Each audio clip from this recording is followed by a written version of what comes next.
সুপ্রিয় শিক্ষার্থীরা, আজকের এই ভিডিওর মাধ্যমে আলোচনা করব মাধ্যমিকের এবিটিএ টেস্ট পেপার 2021-22 ইতিহাসের পেজ নম্বর 293 এবং 294 পৃষ্ঠার 2 নম্বরের প্রশ্ন ও উত্তর নিয়ে। ইতিপূর্বে এবিটিএ টেস্ট পেপারের ইতিহাসের আগের সেটগুলোর 2 নম্বরের প্রশ্ন ও উত্তর নিয়ে আলোচনা করেছি। তোমরা যদি সেই সমাধানের ভিডিওগুলি না দেখে থাকো তাহলে এই ভিডিওর ডেসক্রিপশন বক্সে তার লিঙ্ক দিয়ে দেবো, সেখান থেকে সরাসরি সেই সমাধানের ভিডিওগুলি দেখে নেবে। এখন তোমরা পেজ নম্বর 293 পৃষ্ঠায় যে 2 নম্বরের প্রশ্নগুলি রয়েছে সেই প্রশ্ন ও উত্তরগুলি লক্ষ্য করো।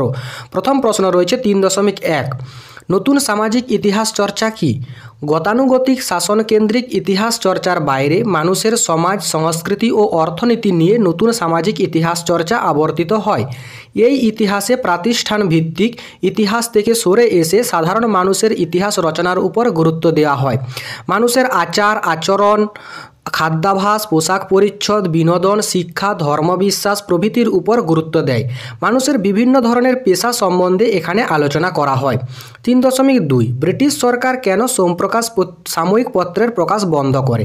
সংবাদ পরিবেশন, জনমত গঠন এবং জাতীয়তাবাদের উদ্ভব ও বিকাশে সংবাদপত্রের গুরুত্ব অপরিসীম। সোমপ্রকাশ পত্রিকাও অনুরূপ ভূমিকা পালন করে। 1875 খ্রিস্টাব্দের বড়লাট লর্ড লিটন দেশীয় মুদ্রণ আইন পাশ করে। এর দ্বারা সরকারের সমালোচনা প্রকাশ করে এমন দেশীয় সংবাদপত্রগুলিকে নিষিদ্ধ করা হয়। এই কারণে বাংলা ভাষায় প্রকাশিত সোমপ্রকাশ পত্রিকার প্রকাশনা বন্ধ থাকে। পরে 1880 খ্রিস্টাব্দ থেকে এটি পুনরায় প্রকাশিত হয়, কিন্তু ধীরে ধীরে এর জনপ্রিয়তা কমতে থাকে এবং অবশেষে 1898 খ্রিস্টাব্দে এর প্রকাশনা বন্ধ হয়ে যায়। 3.3 রয়েছে চিকিৎসাবিদ্যা চর্চার ইতিহাসে মধুসূদন গুপ্ত স্মরণীয় কেন? ভারতের আধুনিক চিকিৎসাবিদ্যার ইতিহাসে মধুসূদন গুপ্ত একটি স্মরণীয় ব্যক্তিত্ব। মধুসূদন গুপ্ত 1800 খ্রিস্টাব্দে হুগলি জেলার বৈদ্যবাটিতে জন্মগ্রহণ করে। তৎকালীন পরিস্থিতিতে কুসংস্কারের বশবর্তী হয়ে তথা সমাজে পতিত হওয়ার ভয়ে কোনো ছাত্র সব ব্যবচ্ছেদে এগিয়ে আসতেন না। কিন্তু 1836 খ্রিস্টাব্দের 28 অক্টোবর রাজকৃষ্ণ দে, উমাচরণ শেঠ সহ আরও কয়েকজনের সহায়তায় মধুসূদন গুপ্ত প্রথম সব ব্যবচ্ছেদ করেন। এই উপলক্ষে ফোর্ট উইলিয়াম কলেজ থেকে তোপধ্বনির মাধ্যমে মধুসূদন গুপ্তকে অভিনন্দন জানানো হয়। 3.4, গ্রামবার্তা প্রকাশিকা পত্রিকাকে কেন জমিদারদের রোষের মুখে পড়তে হয়েছিল? গ্রামবার্তা প্রকাশিকা হলো বাংলা থেকে প্রকাশিত একটি পত্রিকা। 1863 খ্রিস্টাব্দের এপ্রিল মাসে এটি প্রথম প্রকাশিত হয়। এর প্রথম সম্পাদক ছিলেন হরিনাথ মজুমদার, যিনি কাঙাল হরিনাথ নামে পরিচিত। এই পত্রিকা গ্রাম্য প্রজাদের উপর জমিদারি শোষণের কথা প্রচার করত। তখন বাংলায় চিরস্থায়ী বন্দোবস্ত চালু ছিল। জমির মালিক ছিলেন জমিদার। জমির উপর প্রজার সত্ত্ব বা অধিকার ছিল না। চড়া রাজস্ব, অতিরিক্ত কর, কারণে অকারণে জমি থেকে উচ্ছেদ করা হতো। অভাগা চাষিদের দুর্দশার কাহিনী এই পত্রিকায় ছাপা হয়। ফলে গ্রামবার্তা প্রকাশিকা পত্রিকাকে জমিদারদের রোষের মুখে পড়তে হয়েছিল। 3.5, বাংলায় নারী শিক্ষা বিস্তারে রাধাকান্ত দেবের ভূমিকা লেখো। বাংলায় নারী শিক্ষা বিস্তারে রাধাকান্ত দেবের ভূমিকা বিশেষ উল্লেখযোগ্য। তিনি 1812 খ্রিস্টাব্দে স্ত্রী শিক্ষা বিধায়ক নামে একটি গ্রন্থ রচনা করেন। এতে প্রমাণ করেন যে নারী শিক্ষা হিন্দু আদর্শ ও ঐতিহ্যের পরিপন্থী নয়। 1817 খ্রিস্টাব্দে ডেভিড হেয়ারের উদ্যোগে ভালো স্কুল পাঠ্য বই তৈরি করার জন্য ক্যালকাটা স্কুল বুক সোসাইটি প্রতিষ্ঠিত হলে রাধাকান্ত দেব তার অবৈতনিক সম্পাদক পদে নিযুক্ত হন। 1819 খ্রিস্টাব্দে তার উদ্যোগে প্রতিষ্ঠিত হয় ক্যালকাটা ফিমেল জুভেনাইল সোসাইটি। পরের প্রশ্ন রয়েছে অর্থাৎ 3.6, ওরিয়েন্টালিস্ট ও অ্যাংলিসিস্ট কারা? না, এইচ.টি. প্রিন্সেপ, কোলব্রুক যারা প্রচলিত ভারতীয় শিক্ষাখাতে সরকারি অর্থ ব্যয় করার পক্ষপাতী ছিলেন তাদের ওরিয়েন্টালিস্ট বলা হয়। অন্যদিকে আলেকজান্ডার ডাফ, স্যান্ডার্স প্রমুখ যারা পাশ্চাত্য বা ইউরোপীয় ও ইংরেজি শিক্ষাখাতে সরকারি অর্থ ব্যয় করার পক্ষপাতী ছিলেন তাদের অ্যাংলিসিস্ট বলা হয়। পরের প্রশ্ন রয়েছে 3.7, মুন্ডা বিদ্রোহের প্রধান লক্ষ্য কী ছিল? অরণ্যবাসী মুন্ডা বিদ্রোহের প্রধান লক্ষ্য ছিল নিম্নরূপ। প্রথম লক্ষ্যের মধ্যে ছিল বহিরাগত দিকু ও ঠিকাদার শ্রেণীর লোকেরা অর্থ উপার্জনের জন্য মুন্ডাদের এলাকায় মাদক দ্রব্য বিক্রি শুরু করে। এতে মুন্ডাদের চারিত্রিক অবক্ষয় ঘটলে তারা এই দিকুদের বিতাড়নের জন্য সোচ্চার হয় ও বিদ্রোহ করে। 2, ব্রিটিশ আমলে মুন্ডাদের যৌথ কৃষি বা খুঁতকাঠি প্রথায় ভাঙন ধরে। সরকার জমিতে ব্যক্তিগত কৃষি ব্যবস্থা চালু করেন এবং ঔপনিবেশিক অরণ্য আইন দ্বারা মুন্ডাদের থেকে অরণ্যের অধিকার কেড়ে নিলে মুন্ডারা এই শাসনের অবসানের জন্য বিদ্রোহ করে। 3.8 বিদ্রোহ ও বিপ্লবের মধ্যে পার্থক্য লেখ। বিদ্রোহ হলো প্রচলিত ব্যবস্থার তীব্র বিরোধিতা করা। প্রচলিত শাসন ব্যবস্থাকে অগ্রাহ্য করে তার বিরুদ্ধে রুখে দাঁড়ানোকে সাধারণভাবে বিদ্রোহ বলা হয়। বিপ্লব বলতে বোঝায় কোনো প্রচলিত ব্যবস্থার অতি দ্রুত ও কার্যকরী পরিবর্তন। যখন কোনো দেশে পুরাতন তন্ত্রের অবসান ঘটিয়ে সামাজিক, অর্থনৈতিক, রাজনৈতিক ক্ষেত্রে এমনকি চিন্তার জগতে ব্যাপক ও সর্বাত্মক পরিবর্তন ঘটে তখন তাকে বিপ্লব বলে। 3.9 মহাবিদ্রোহে হিন্দু মুসলিম ঐক্য কিভাবে পরিলক্ষিত হয়? হিন্দু মুসলিম সিপাহীদের ধর্মনাশের আশঙ্কা থেকে 1857 খ্রিস্টাব্দের বিদ্রোহের সূচনা হয়। সম্রাট দ্বিতীয় বাহাদুর শাহের পক্ষ থেকে এই ঘোষণায় ইংরেজ রাজত্বের অবসানের জন্য হিন্দু মুসলমানদের মধ্যে ঐক্যের আবেদন ছিল। সম্রাট এই ঘোষণায় দিল্লি ও বেরেলিতে গো হত্যা বন্ধের আদেশ দেন। এছাড়া হিন্দু ও মুসলিম সম্প্রদায়ের বিদ্রোহী সিপাহী ও নেত্রীদের সদ্ভাব বজায় ছিল। 3.10 বর্তমান ভারত গ্রন্থটির বিষয়বস্তু কী ছিল?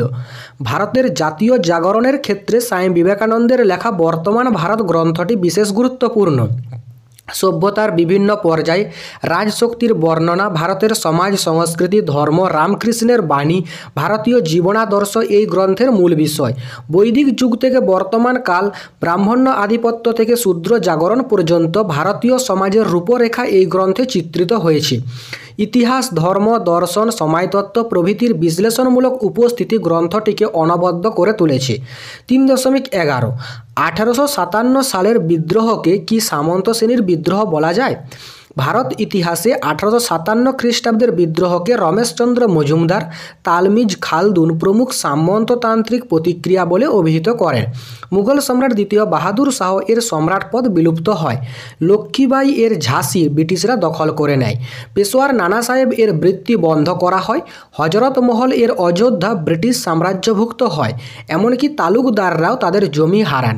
ইংরেজদের দ্বারা ক্ষতিগ্রস্ত হওয়া ছাড়াও সামন্ত গোষ্ঠী পাশ্চাত্য সভ্যতার ঘোরতর বিরোধী ছিল। 3.12 ইলবার্ট বিলের গুরুত্ব কী ছিল?